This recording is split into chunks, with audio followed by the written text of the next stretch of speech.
तो दोस्तों स्वागत है आप सभी का हमारे चैनल की एक बिल्कुल ही नई वीडियो के अंदर, जहां पर आज की इस वीडियो के अंदर हम बात करने वाले हैं सनी देओल की इस साल की लेटेस्ट मूवी के बारे में, जिस मूवी का नाम है जाट। ये जाट मूवी की स्टार्टिंग होती है श्रीलंका से, और श्रीलंका के घने जंगलों के अंदर हम श्रीलंकन आर्मी को देखते हैं, जिनके साथ इस टाइम पर श्रीलंका के कई सारे लेबर्स होते हैं, यानी कि मजदूर। लेकिन दोस्तों इन्हीं सारे मजदूरों में हम ये नोटिस करते हैं कि इन सबके बीच ही यहाँ पर मूवी का मेन विलन भी होता है, यानी कि रणदीप हुड्डा। हम ये जानते हैं कि रणदीप हुड्डा भी यहाँ पर एक मजदूर है, और वो यहाँ पर अपने 3 भाइयों के साथ होता है। इसके साथ रणदीप हुड्डा का मूवी के अंदर नाम होता है राणा तुंगा, और इसी राणा तुंगा का यानी कि रणदीप हुड्डा का मूवी के अंदर एक भाई विनीत कुमार सिंह भी होता है, और विनीत कुमार सिंह का इस मूवी में नाम होता है सोमुलू। अब यहाँ पर हम ये देखते हैं कि इन सारे मजदूरों को श्रीलंकन आर्मी के जिन सारे सोल्जर्स ने बुलाया होता है, वो इन सभी से यहाँ जंगलों में खुदाई करवाते हैं और उससे कुछ ढूंढने को कहते हैं, क्योंकि इनके पास ये खबर होती है कि यहाँ पर कई सारी कीमती चीजें छुपी हुई है। और इसीलिए हम ये देखते हैं कि खुदाई करने के दौरान रणदीप हुड्डा यानी कि राणा तुंगा और उसके 3 भाइयों को यहाँ पर एक बहुत बड़ा बॉक्स मिलता है, एक ऐसा बॉक्स जो की बहुत सारे सोने से भरा हुआ होता है। और इसीलिए सोने से भरे हुए इस बॉक्स को देखकर राणा तुंगा अपने भाइयों के साथ ये डिसाइड करता है कि वो चारों मिलकर इस सारे सोने को लेकर यहाँ से भाग जाएंगे। और फिर ऐसा करने के लिए वो चारों मिलकर आसपास के सारे सोल्जर्स पर अटैक कर देते हैं और उनकी गन्स छीनकर उन्हें मारने लगते हैं। और फिर वो लोग किसी तरह से बचते हुए उस पूरे सोने से भरे हुए बक्से को उठाते हैं एंड पास के एक शिप को लेकर सीधा वहाँ से निकल जाते हैं, और पानी के रास्ते श्रीलंका से होते हुए सीधा इंडिया के आंध्र प्रदेश आ जाते हैं। आंध्र प्रदेश आने के बाद ही वो सबसे पहले अपने बॉक्स को छुपाते हैं, लेकिन अपने सोने के बॉक्स को छुपाने के बाद जब वो थोड़ा आगे बढ़ते हैं तब उन्हें उस एरिया के लोकल पुलिस ऑफिसर्स पकड़ लेते हैं एंड वो उन्हें थाने लेकर जाते हैं। थाने लाने के बाद ही उन्हें पता लगता है कि वो चारों असल में श्रीलंकन्स हैं, जो कि पानी के रास्ते श्रीलंका से इंडिया भाग कर आ गए हैं। लेकिन अब वो पुलिस वाले उन सबको वापस श्रीलंका न भेज दें, इसके लिए राणा तुंगा एंड उसके तीनों भाई मिलकर उस पुलिस ऑफिसर को काफी सारा सोना देते हैं, जिसके बाद उस सोने की लालच में आकर वो police officer Rana Tunga and उसके तीनों भाइयों को इंडिया में रहने देता है, और तो और उन्हें इंडियन सिटीजन बनाने के लिए वो उनके लिए आईडीज भी बनवा देता है। एंड फिर इसीलिए इसके आगे हम ये देखते हैं कि राणा तुंगा अपने तीनों भाइयों के साथ मिलकर आंध्र प्रदेश के उसी कोस्टल एरिया में रहने लगता है, और धीरे धीरे करके आसपास के सारे गांवों के ऊपर अपना दबदबा बना लेता है। और इस दौरान जो भी राणा तुंगा को रोकने की कोशिश करता है या फिर उसके खिलाफ जाता है, उसे राणा तुंगा अपने भाइयों के साथ मिलकर खत्म कर देता है। और फिर इसीलिए देखते ही देखते राणा तुंगा का आसपास के 30 गाँव पर कब्जा हो जाता है, और इस 30 के 30 गाँव के सारे लोग राणा तुंगा से डरने लगते हैं। लेकिन फिर दोस्तों इसके बाद इसे शिफ्ट होता है, और हम ये देखते हैं कि अब 15 साल बीत चुके हैं। 15 साल बाद हमें सीधा नई दिल्ली का नजारा दिखता है, और इस टाइम पर यहाँ पर हम इंडिया के प्रेसिडेंट को देखते हैं, जिनका नाम होता है प्रेसिडेंट वसुंधरा।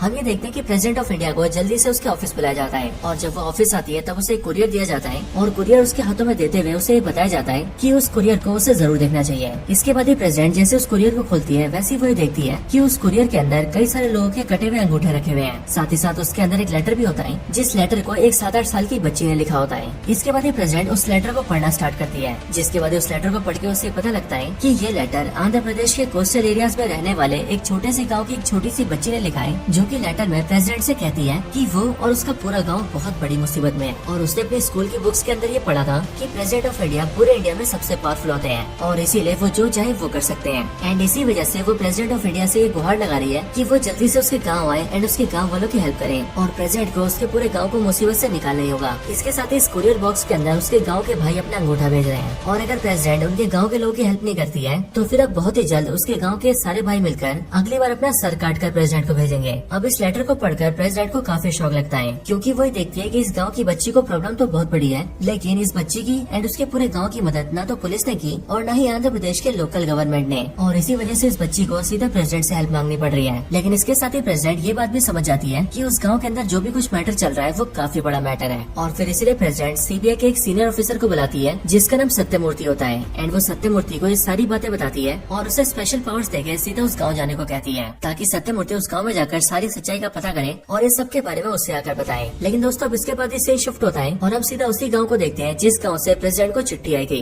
यहाँ इस गांव के अंदर हम ये देखते हैं कि जिन 10-12 लड़कों ने अपना अंगूठा काट के प्रेसिडेंट को भेजा था, उन सभी को राणा तुंगा एंड उसके आदमियों ने जान से मार दिया है। लेकिन इसी टाइम पर इस गाँव के पुलिस स्टेशन में एक नई सब इंस्पेक्टर आती है, जिसका नाम होता है विजय लक्ष्मी, और इस विजय लक्ष्मी को जैसे इन सारे मर्डर्स के बारे में पता लगता है, वैसे वो जल्दी से गाँव में आती है और गाँव के लोगों से इस बारे में इंक्वायरी करती है, जिसके बाद गाँव के लोगों को भरोसा देने के बाद उसे पता लग जाता है कि एक्चुअल में इन सारे लोगों को मारने के पीछे राणा तुंगा का हाथ है। और फिर इसलिए इस बात को जानते ही विजय लक्ष्मी जल्दी से अपनी पुलिस फोर्स टीम को तैयार करती है एंड सभी को लेकर राणा तुंगा को अरेस्ट करने के लिए उसके घर जाती है। लेकिन दोस्तों यहाँ पर हम ये देखते हैं कि इस टीम के अंदर जितने भी मेल ऑफिसर्स होते हैं वो सब के सब राणा तुंगा का नाम सुनकर डर जाते हैं, और इसीलिए वो विजय लक्ष्मी के साथ जाने से मना कर देते हैं एंड वहाँ से भाग जाते हैं। लेकिन फीमेल ऑफिसर्स विजय लक्ष्मी का साथ देती हैं, और फिर इसीलिए हम ये देखते हैं कि 7-8 फीमेल पुलिस ऑफिसर्स ऐसा ही विजय लक्ष्मी के साथ मिलकर सीधा राणा तुंगा के घर जाते हैं और वहाँ पर उसे अरेस्ट करने की कोशिश करते हैं। लेकिन वहाँ पर उस सबकी मुलाकात राणा तुंगा की वाइफ से होती है, जिसका नाम होता है भारती। और यहाँ पर राणा तुंगा की वाइफ भारती को जैसे ही पता लगता है कि ये सारी फीमेल ऑफिसर्स उसके पति राणा तुंगा को अरेस्ट करने आए हैं, तब उसी टाइम पर वो राणा तुंगा के गुंडों से कहकर उन सारी पुलिस ऑफिसर्स को पकड़वा लेती है और एक एक करके उन सारी पुलिस ऑफिसर्स के कपड़े फड़वा देती है और उन सबके सबको अपने घर के कमरे में कैद करवा देती है। जिसके बाद ये सारी की सारी फीमेल पुलिस ऑफिसर्स अपनी हालत देखकर रोने लगती है और ऐसे किसी आदमी का इंतजार करने लगती है जो कि वहाँ पर आकर उन सबको छुड़ा सके। लेकिन फिर इसके बाद ये सीन शिफ्ट होता है और हम मूवी के मेन कैरेक्टर यानी कि सनी देओल को देखते हैं। हम देखते हैं कि इस टाइम पर सनी देओल अयोध्या में होता है और इसीलिए वो अयोध्या से सीधे ट्रेन पकड़ता है और ट्रेन के जरिए इंडिया में घूमने के लिए निकल जाता है। लेकिन दोस्तों, जब सनी देओल की ये वाली ट्रेन आंध्र प्रदेश तक पहुँचती है, तब उसी टाइम पर ट्रेन के आगे की पटरी में कुछ दिक्कत आ जाती है और फिर इसीलिए जिस ट्रेन के अंदर सनी देओल होता है उस ट्रेन को पटरी पर ही रोक दिया जाता है। लेकिन अब क्योंकि सनी देओल को काफी तेज भूख लगती है, इसीलिए वो खाना खाने के लिए ट्रेन से नीचे उतरता है और आसपास देखने लगता है। जिसके बाद उसे पास में एक ढाबा दिखता है जहाँ पर जाकर वो इडली खरीदता है और उसे खाने लगता है। लेकिन इसी टाइम पर हम ये देखते हैं कि उस ढाबे के अंदर और भी कई सारे गुंडे आते हैं और वो लोग उस ढाबे के अंदर खाना खाने के बहाने तोड़फोड़ करने लगते हैं और इसी दौरान उनमें से एक गुंडे के हाथ से सनी देओल की इडली गिर जाती है, जो देखकर सनी देओल को अच्छा नहीं लगता है और फिर इसीलिए सनी देओल यानी कि जाट सीधा उस गुंडे के पास जाता है एंड वो उसे बताता है कि उसका धक्का लगने की वजह से उसकी इडली गिर गई है और इसीलिए वो ये चाहता है कि वो ऐसा करने के लिए उससे माफी मांगे। लेकिन जाट की बात सुनकर वो गुंडा उस पर हंसने लगता है एंड वो जाट को चुपचाप से वहाँ से जाने के लिए कहता है। अब ये देखकर जाट को बहुत गुस्सा आता है और इसीलिए वो उस गुंडे को जोर से चाटा मारता है, जिस वजह से वो गुंडा और उसके सारे साथी जाट पर हमला कर देते हैं। लेकिन जाट तो जाट है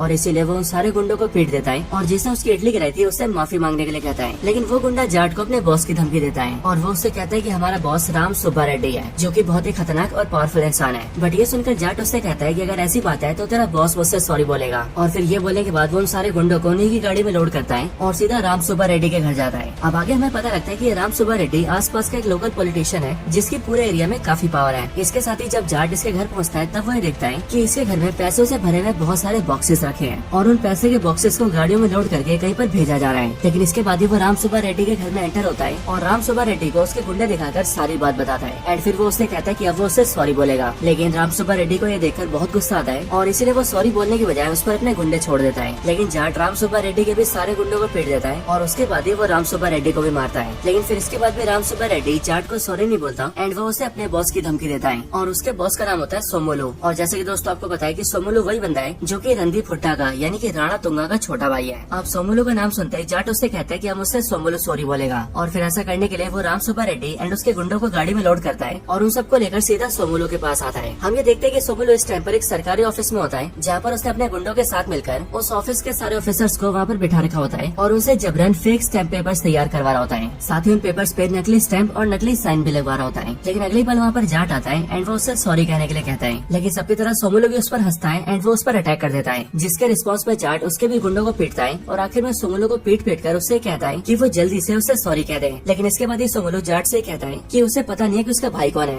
उसका भाई है राणा तुंगा। और दोस्तों, अब जैसे जाट राणा तुंगा का नाम सुनता है वैसे वो कहता है कि हम उससे राणा तुंगा सॉरी बोलेगा और फिर इसके लिए वो सोमोलू और पुराने गुंडों को गाड़ी में लोड करता है और सीधा जाता है राणा तुंगा के घर के अंदर। घर आने के बाद ही सोमोलू अपने बड़े भाई राणा तुंगा को बुलाता है, जिसके बाद जाट उसे पूरी वारदात बताता है और आगे वो राणा तुंगा से कहता है कि वो जल्दी से उससे सॉरी कह दे। जाट की बातें सुनकर राणा तुंगा उससे सॉरी कह देता है। अब राणा तुंगा के मुंह से सॉरी सुनकर सारे लोग काफी शॉक हो जाते हैं, लेकिन जो जाट होता है वो इस बात को सुनकर काफी खुश होता है और स्माइल करते हुए वहाँ से जाने लगता है। लेकिन वहाँ से जाने के टाइम ही वही नोटिस करता है कि इस टाइम पर राणा तुंगा के घर के अंदर कई सारे पुलिस ऑफिसर्स की फटी हुई वर्दी पड़ी है और फिर इसीलिए जाट जैसे उन यूनिफॉर्म्स को पास से देखता है तब उनकी नेम प्लेट्स को पढ़ के उसे पता लगता है कि ये सारी पुलिस यूनिफॉर्म फीमेल ऑफिसर्स की है। लेकिन जाट के ये सब देखने की वजह से राणा तुंगा उससे कहता है कि तुम्हें यहाँ पर मुझसे सॉरी चाहिए था और मैंने तुम्हें सॉरी बोल दिया है, इसीलिए अब तुम यहाँ से चुपचाप निकल जाओ। लेकिन जाट राणा की बात नहीं मानता एंड वो उससे कहता है कि वो जब से इस गाँव के अंदर आया तब से उसने काफी अजीब चीजें देखी है। जैसे कि सबसे पहले राम सुब्बा रेड्डी जो कि एक लोकल पॉलिटिशियन है, उसके घर में पैसों से भरे हुए बहुत सारे बड़े बड़े बॉक्सेस थे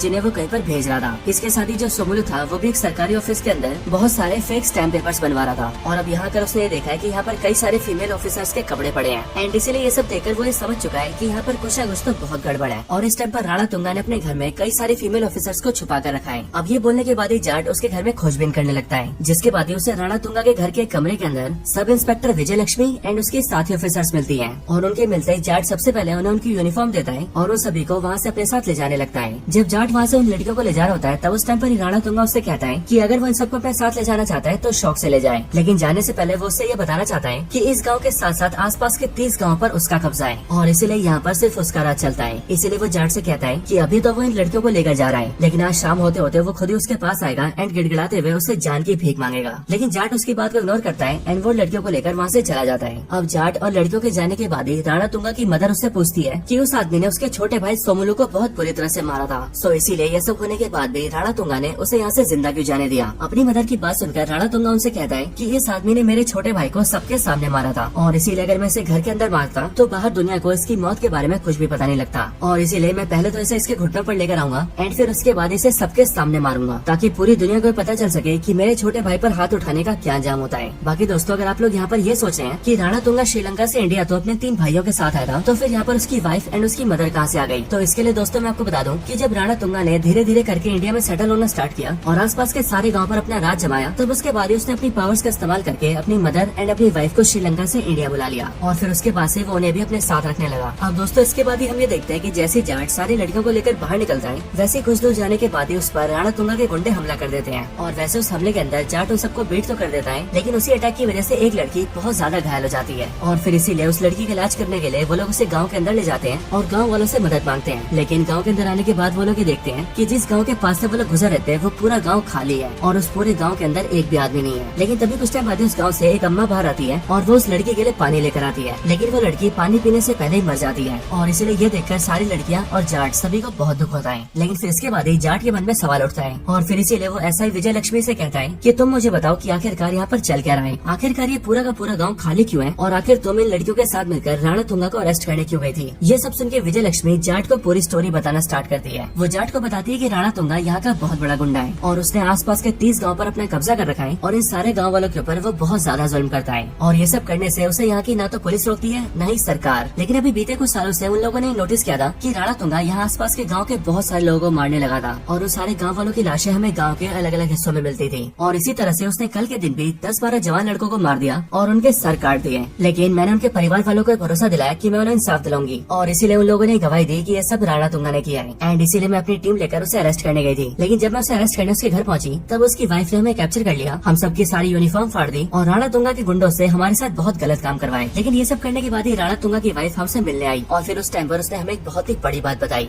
राणा तुंगा के बारे में एक बहुत ही बड़ा सच। और फिर उस सच को सुनकर हमें पता लगा कि आखिरकार राणा तुंगा ने गांव वालों को अचानक से मारना क्यों शुरू कर दिया है, क्योंकि असल में वो ये सब कर रहा है गांव वालों की जमीन के लिए। अब असल में इन सब की शुरुआत हुई स्विट्जरलैंड के डेवोस से। वहाँ स्विट्जरलैंड के डेवोस शहर के अंदर एक बहुत ही बड़े बिजनेसमैन ने आंध्र प्रदेश के लोकल मिनिस्टर से मीटिंग तय करी और उस मीटिंग के अंदर उसने मिनिस्टर को ये बताया कि असल में वो और उसकी कंपनी न्यूक्लियर बॉम्ब के प्रोजेक्ट्स के ऊपर काम करती है, लेकिन जो न्यूक्लियर बॉम्ब्स होते हैं उन्हें बनाने में यूरेनियम का इस्तेमाल होता है और ये यूरेनियम पूरी दुनिया में बहुत ज्यादा रेयर है। लेकिन कुछ टाइम पहले साइंटिस्टों ने यूरेनियम का ऑल्टरनेटिव निकाल लिया है एंड उसका नाम है थोरियम और हमारी रिसर्च और सैटेलाइट की इमेजेस से हमें पता लगा है कि ये जो थोरियम है वो ऑस्ट्रेलिया और इंडिया के अरुणाचल प्रदेश के कोस्टल एरियाज में पाया जाता है और इंडिया के अरुणाचल प्रदेश के कोस्टल एरियाज में ये बहुत ज्यादा है और इसी वजह से हमें वहाँ की पूरी जमीन चाहिए ताकि हम वहाँ पर खुदाई करके वहाँ से सारा थोरियम निकाल सके। लेकिन अब क्योंकि ऐसा करने के लिए इंडियन गवर्नमेंट कभी भी अलाउ नहीं करेगी, इसीलिए हम लोग ये चाहते हैं कि तुम यानी कि आंध्र प्रदेश के लोकल मिनिस्टर इस डील में हमारा साथ दो और हमें वो पूरी जमीन दिलवाओ, जिसके बदले में हम तुम्हें मुंह मांगी कीमत देंगे। अब पैसे की बात सुनकर वो मिनिस्टर बिक जाता है और इसलिए वो बिजनेसमैन को सीधा राणा तुंगा से मिलवाता है और गाँव खाली करवाने का जिम्मा राणा तुंगा को सौंपता है एंड इस काम के लिए वो राणा तुंगा को 25,000 करोड़ ऑफर करता है। जिसके बाद इतने सारे पैसे सुनकर राणा तुंगा भी राजी हो जाता है और वो उस बड़े बिजनेसमैन के कहने पर आसपास के पूरे 30 गाँव को खाली करवाने की गारंटी लेता है ताकि उसके बाद वो बिजनेसमैन वहाँ की पूरी जमीन से थोरियम एक्सट्रैक्ट कर सके। और अब ऐसा करने के लिए वो सारे गाँव वालों को डराता धमकाता है ताकि वो चुपचाप अपने जमीन के पेपर्स पर साइन करके अपनी जमीन राणा तुंगा को दे दे। लेकिन जो अपनी जमीन देने से राजी नहीं होता है उससे राणा तुंगा या तो जबरन अंगूठा लगवा लेता है या फिर तब भी ना मानने पर वो उसे जान से मार देता है और उसे मारने के बाद उसकी जमीन के फेक पेपर्स बनवा लेता है और फिर इस तरह से धीरे धीरे करके वो सारे गाँव को हथियाना शुरू कर देता है। और फिर दोस्तों यहीं पर हमें ये भी पता लगता है कि जिस छोटी बच्ची ने प्रेसिडेंट को लेटर लिखा था वो भी इन्हीं में से किसी गाँव की थी। एक ऐसा गाँव जहाँ के लोग अपनी जमीन को राणा तुंगा को नहीं सौंपना चाहते थे और राणा तुंगा उनसे जबरन अंगूठा न लगवा ले, इसके लिए उन्होंने अंगूठा काट के प्रेसिडेंट को भेजा था और प्रेसिडेंट से मदद की गुहार लगाई थी कि वो उन्हें बचाने आए। लेकिन आखिर में राणा तुंगा ने उन सबको भी जान से मार दिया। और फिर जब इसी मर्डर केस के सिलसिले में विजय लक्ष्मी राणा तुंगा को अरेस्ट करने उसके घर गई तब उसकी वाइफ ने उन सबको वहाँ पर बंदी बना लिया। अब दोस्तों इसके बाद स्टोरी एंड होती है और जाट को पूरी कहानी पता लगती है और फिर इसीलिए ये सारी कहानी जानकर जाट ये कसम खाता है कि अब वो राणा तुंगा के आतंक से सारे गाँव वालों को बचाएगा और जिन गाँव वालों को राणा तुंगा ने मार दिया है उनका बदला राणा तुंगा से लेगा और राणा तुंगा को खत्म करेगा। लेकिन अब इन सब के बाद ही जाट सारी लड़कियों को लेकर पुलिस स्टेशन जाता है और वहाँ पर उनके साथ जो भी हुआ है उसकी कंप्लेंट फाइल करवाता है। लेकिन इस स्टेशन में जैसे वो कंप्लेंट में सोमुलू और राणा तुंगा का नाम लेता है वैसे आकर पुलिस इंस्पेक्टर शॉक हो जाता है और अब क्योंकि वो भी राणा तुंगा का आदमी होता है, इसीलिए वो जल्दी से राणा तुंगा के भाई सोमुलू को फोन करता है और उसे जाट के बारे में बताता है। जिसके बाद सोमुलू ये कहता है कि वो उसे थाने में पकड़ के रखे, वो उसे खत्म करने आ रहा है। इसके बाद सोमुलू अपने गुंडे लेकर थाने की ओर निकल जाता है और यहाँ थाने में पुलिस इंस्पेक्टर जाट को कैप्चर करवा लेता है और अपने पुलिस वालों के जरिए उसे जंजीरों से बंधवा देता है। इसके बाद सोमुलू अपने गुंडों के साथ स्टेशन आता है और वो जाट पर हमला करके उसे मारने की कोशिश करता है, लेकिन अब क्योंकि जाट तो जाट है इसीलिए वो अपने आप को आजाद करता है और सोमुलू एंड उसके सारे गुंडों को पीटने के साथ ही राणा तुंगा के दोनों भाइयों को भी मार देता है और साथ ही साथ पुलिस इंस्पेक्टर को भी मार देता है, क्योंकि वो भी राणा तुंगा का आदमी था। और फिर इसके बाद वो सारे लड़कियों को लेकर वहाँ से निकल जाता है। इसके बाद राणा तुंगा को जैसे इन सब के बारे में पता लगता है वैसे वो जल्दी से पुलिस स्टेशन आता है और वहाँ पर आकर अपने तीनों भाइयों की लाश देखता है और इसीलिए ये सब देखकर उसे बहुत गुस्सा आता है एंड इसीलिए वो भी ये डिसाइड करता है कि अब वो जाट को खत्म कर देगा। हालांकि दोस्तों इन्हीं सब के बीच बीच में हमें सीबीआई ऑफिसर सत्यमूर्ति भी दिखता रहता है और हम ये जानते हैं कि अब वो आंध्र प्रदेश पहुंच चुका है एंड यहाँ आकर वो भी राणा तुंगा के बारे में सब कुछ जान जाता है और उसे पता चल जाता है कि आसपास के 30 गांव के ऊपर राणा तुंगा का राज है। लेकिन राणा तुंगा की हिस्ट्री और उसके बैकग्राउंड को जानने के लिए सीबीआई ऑफिसर सत्यमूर्ति राणा तुंगा की फोटो एंड उसकी पूरी डिटेल्स को सीबीआई हेडक्वार्टर्स में भेजता है और फिर सीबीआई की इंटेलिजेंस की मदद से सत्यमूर्ति को फोन पर यह पता लगता है कि असल में जिस राणा तुंगा के पीछे वो आंध्र प्रदेश के आए वो कोई लोकल या फिर मामूली गुंडा नहीं है, बल्कि असल में वो तो इंडियन ही नहीं है, वो बिलोंग करता है श्रीलंका से और श्रीलंका के अंदर वो जाफरा टाइगर्स नाम के एक टेररिस्ट ग्रुप का डेप्यूटी कमांडर था, जिसने की श्रीलंका से लेकर इंडिया तक कई सारे टेररिस्ट वाले काम किए थे। लेकिन आगे चलकर उसे उसकी ग्रुप वालों ने निकाल दिया, जिसके बाद वो श्रीलंका से भागकर इंडिया आ गया और यहाँ पर एक करप्ट पुलिस ऑफिसर की मदद से उसने अपने लिए इंडियन आईडी बनवा ली और इंडियन बनकर यहीं पर रहने लगा। और इसीलिए सीबीआई ऑफिसर सत्यमूर्ति का जिससे सामना होने वाला है वो कोई आम इंसान नहीं है, बल्कि वो एक बहुत ही खतरनाक टेररिस्ट है। अब सीबीआई ऑफिसर सत्यमूर्ति को जैसे ये पता लगता है कि राणा तुंगा एक बहुत ही बड़ा टेररिस्ट है, इसीलिए वो उसे कैप्चर करने के लिए सीधा इंडियन आर्मी के हेडक्वार्टर्स में फोन करता है और इंडियन आर्मी के हेड से ये कहता है कि उसे एक बहुत ही बड़े आतंकवादी को पकड़ना है और ऐसा करने के लिए उसे स्पेशल फोर्सेज चाहिए। लेकिन इंडियन आर्मी के हेड फोन पर उसे बताता है कि इस टाइम पर स्पेशल फोर्सेज के कोई भी सोल्जर अवेलेबल नहीं है और वो इसीलिए क्योंकि सीबीआई ऑफिसर सत्यमूर्ति इस टाइम पर आंध्र प्रदेश के बहुत ही कोने वाले गाँव में है, इसलिए वहाँ पर किसी भी स्पेशल फोर्स को भेजने में उन्हें कम से कम कई घंटे लगेंगे। लेकिन सीबीआई ऑफिसर सत्यमूर्ति कहता है कि उसके पास ज्यादा वक्त नहीं है और उसे जल्द से जल्द राणा तुंगा को कैप्चर करना है। लेकिन इस बात को सुनकर इंडियन आर्मी का हेड उसे कहता है कि अगर ऐसी बात है तो उसकी मदद एक आदमी कर सकता है, जो कि असल में इंडियन आर्मी के स्पेशल फोर्सेज का हिस्सा है और स्पेशल फोर्सेज का वो जाबाज ऑफिसर इस टाइम पर उसके काफी पास है एंड इसलिए वो लोग उसे इन्फॉर्म कर देंगे ताकि वो जाकर राणा तुंगा को कैप्चर कर ले। लेकिन ये बात सुनकर सीबीआई ऑफिसर सत्यमूर्ति कहता है कि राणा तुंगा बहुत ही खतरनाक टेररिस्ट है और उसके साथ उसके बहुत सारे गुंडे भी हैं, इसीलिए स्पेशल फोर्स का एक जवान उसे पकड़ नहीं सकता है। लेकिन इस बात को सुनकर इंडियन आर्मी का हेड उससे कहता है कि असल में वो स्पेशल फोर्सेज के जिस सोल्जर की बात कर रहे हैं वो अकेला ही पूरी आर्मी के बराबर है और उसने सालों तक इंडियन आर्मी में रहकर बहुत सारे बड़े बड़े ऑपरेशन किए और हर एक ऑपरेशन को पूरी तरह से सक्सेसफुल पूरा किया है। और फिर दोस्तों इसके जस्ट बाद ही ये बात रिवील होती है कि स्पेशल फोर्सेज का एक खास ऑफिसर और कोई नहीं बल्कि सनी देओल है, यानी कि जाट, और ये इंडियन आर्मी में एक ब्रिगेडियर है जिसका पूरा नाम है ब्रिगेडियर बलदेव प्रताप सिंह, जो कि बिलोंग करता है जाट रेजिमेंट से और इसीलिए ब्रिगेडियर बलदेव प्रताप सिंह राणा तुंगा को कैप्चर कर सकता है एंड इसीलिए वो लोग राणा तुंगा के बारे में उसे इन्फॉर्म कर देंगे। अब दोस्तों इसके बाद ही हम ये देखते हैं कि जाट को यानी कि ब्रिगेडियर बलदेव प्रताप सिंह को राणा तुंगा को पकड़ने के बारे में इंडियन आर्मी से भी ऑर्डर्स मिल जाते हैं एंड इसीलिए वो जल्दी से उसे पकड़ने निकलता है। लेकिन दोस्तों इसी टाइम पर हम दूसरी साइड राणा तुंगा को देखते हैं जिसने एक पूरे गाँव के सारे लोगों को पकड़ लिया था और दोस्तों ये वही वाला गाँव था जिस गाँव को जाट ने पूरा खाली देखा था। असल में इस गाँव के लोग राणा तुंगा से ज्यादा डर नहीं रहे थे और उसके नाम अपनी जमीन नहीं कर रहे थे और ऐसा करने के लिए राणा तुंगा ने यहाँ के कई लोगों को मारा तो था, लेकिन तब भी गाँव वाले उसके सामने झुक नहीं रहे थे और इसीलिए राणा तुंगा इस गाँव के सारे लोगों को कैप्चर कर लेता है ताकि बस पूरे गाँव को मार दे। और यहाँ पर हम ये देखते भी है कि ये बारी बारी करके गाँव वालों को मारने भी लगता है, लेकिन कुछ लोगों के मरते हम ये देखते हैं कि वहाँ पर जाट आ जाता है यानी कि ब्रिगेडियर बलदेव प्रताप सिंह और फिर उसके वहाँ पर आने के बाद ही वो सबसे पहले राणा तुंगा के सारे गुंडों को पीटता है। देन उसके बाद वो फाइट करता है राणा तुंगा से और फाइट के अंदर वो राणा तुंगा को हरा देता है, जिसके बाद जिस गाँव के लोगों को राणा तुंगा ने कैप्चर किया था वो सब मिलकर राणा तुंगा के गले में जंजीर बांध देते हैं और जंजीर से लटका के उसे जान से मार देते हैं, यानी कि राणा तुंगा का दी एंड। हालांकि इसी टाइम पर वहाँ पर सीबीआई ऑफिसर सत्यमूर्ति भी आ जाता है और वो यहाँ पर जाट से मिलकर यहाँ की सारी जानकारी ले लेता है, जिसके बाद वो सीधा प्रेसिडेंट को फोन करता है एंड सारी रिपोर्ट उन्हें देता है और साथ ही सीबीआई ऑफिसर सत्यमूर्ति प्रेसिडेंट को भी बताता है कि राणा तुंगा जैसे आतंकवादी को मारकर यहाँ के सारे गाँव वालों को बचाने के इस मिशन को ब्रिगेडियर बलदेव प्रताप सिंह ने अकेले पूरा कर दिया है और इसके लिए सभी लोग ब्रिगेडियर बलदेव प्रताप सिंह को थैंक्स बोलते हैं। जिसके बाद दोस्तों हम ये देखते हैं कि ये पूरी मूवी यहीं पर एंड हो जाती है। अगर आपको इस मूवी की स्टोरी और हमारी वीडियो पसंद आई हो तो आप वीडियो को लाइक करना, चैनल को सब्सक्राइब नहीं करा तो जल्दी से सब्सक्राइब कर लेना।